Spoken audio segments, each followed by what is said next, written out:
भील प्रदेश times news channel में आपका स्वागत है। जोहार सलाम, सबको जोहार। ये शब्द आजकल बीजेपी वालों को बहुत बुरा लगता है। जोहार उनको जहर लगता है और लगना भी चाहिए।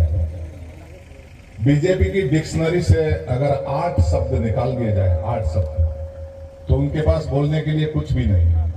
हिंदू मुस्लिम, भारत पाकिस्तान, शमशान कब्रिस्तान और मुझे याद नहीं, लेकिन 8 शब्द अगर निकाल दो फिर उनके पास बोलने के लिए कुछ भी नहीं है। और उन लोगों ने इस देश की सत्ता हथिया ली। एक तरह से हम कह सकते हैं कि उन्होंने हथिया ली थी 10 साल पहले। बहुत उनके पास में एक से बढ़कर एक विद्वान लोगों की टीम है और उन सब ने मिलकर एक ऐसी साजिश में इस देश के लोगों को गुमराह किया। कभी 15 लाख का नारा दिया, कभी हिंदू मुस्लिम के नाम से इस मुल्क के अंदर फसाद किए, दंगे किए। तो मैं एक मुसलमान हूं तो मेरा दर्द आपसे भी ज्यादा है, मुझे पता है। आप लोग तो खुले आजादी में और भी जी सकते हैं, हम तो आजकल आपसे भी बुरी कंडीशन में हैं। और कुछ ऐसे लोग थे जिन्होंने बीजेपी को प्रोजेक्ट की तरह बढ़ाया, उनको बहुत ही ऊपर ले गए। उनमें एक नाम था बाबा रामदेव जी।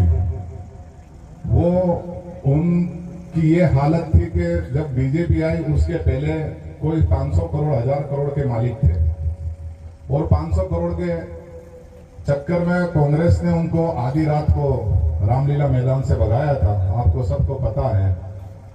लेकिन आज की तारीख में बाबा रामदेव जी 50,000 करोड़ के मालिक हो गए। उनके खिलाफ कोई इंक्वायरी नहीं जाती। मैं जिस इलाके से आता हूं वहां पे सागवाड़ा करके कस्बा है, वहां पे एक आदिवासी भाई, आपको बड़ा आश्चर्य होगा कि सिर्फ 36 पैसे के लिए उसको नो ड्यू सर्टिफिकेट नहीं मिल रहा था। उसका कितना समिति में सिर्फ 36 पैसा, और यहाँ लोग हजारों करोड़ लेके फरार हो गए।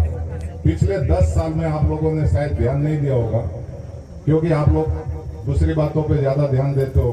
देश में क्या हो रहा उस पर आप गौर करते भी नहीं।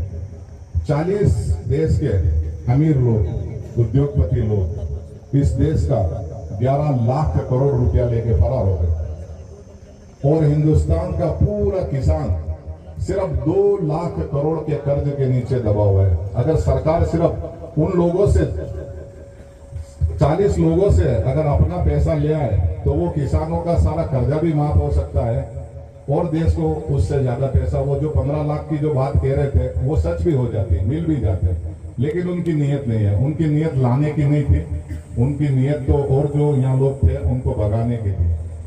और बाबा रामदेव जी के बारे में मैं बोलूंगा कि उन्होंने हमारे बारे में बहुत हमेशा गलत ही बोलते हैं।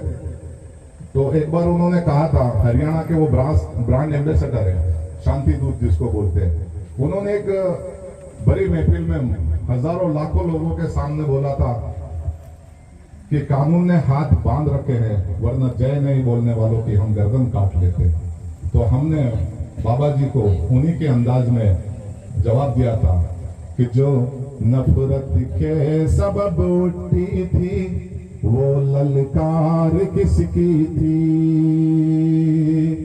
हमारे खून को प्यासी थी वो तलवार किसकी थी। और आपको याद होगा बाबा रामदेव जी रामलीला मैदान में जब पुलिस आती आधी रात को तो औरतों के कपड़े पहन के भाग जाते हैं। तो हमने कहा कि भाई आप पहले तो खुद मर्द बन जाओ, फिर बाद में तलवार आपके हाथ में अच्छी लगेगी।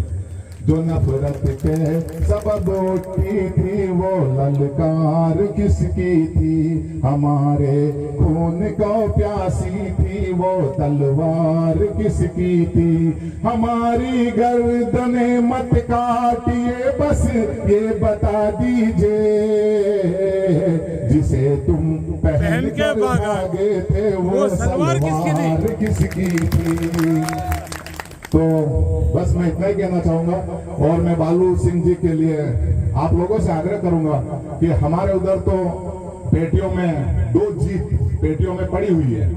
यकीनन एक तो आपके सामने बैठे एमएलए साहब हमारे, मैंने उस दिन भी कहा था आपको अमरियापाड़ा में कि आप एमएलए साहब हैं, हमको 4 तारीख के बाद कहना ही पड़ेगा तो अभी से सीख लेते। और दूसरे राजकुमार साहब है, वो सांसद बनना ही बनना है। तो हमारे पास 4 एमएलए हो गए, 1 सांसद हो गया, आप एक सांसद कम से कम यहाँ से बालू सिंह जी को बना के भेज दो और उनके हॉकी और बॉल के निशान पे भारी बहुमत से जिताओ। आप लोगों से यही आग्रह, यही निवेदन है। जय जोहार, जोहार सलाम, धन्यवाद आप सबका। Subscribe now and press the bell icon. Never miss an update.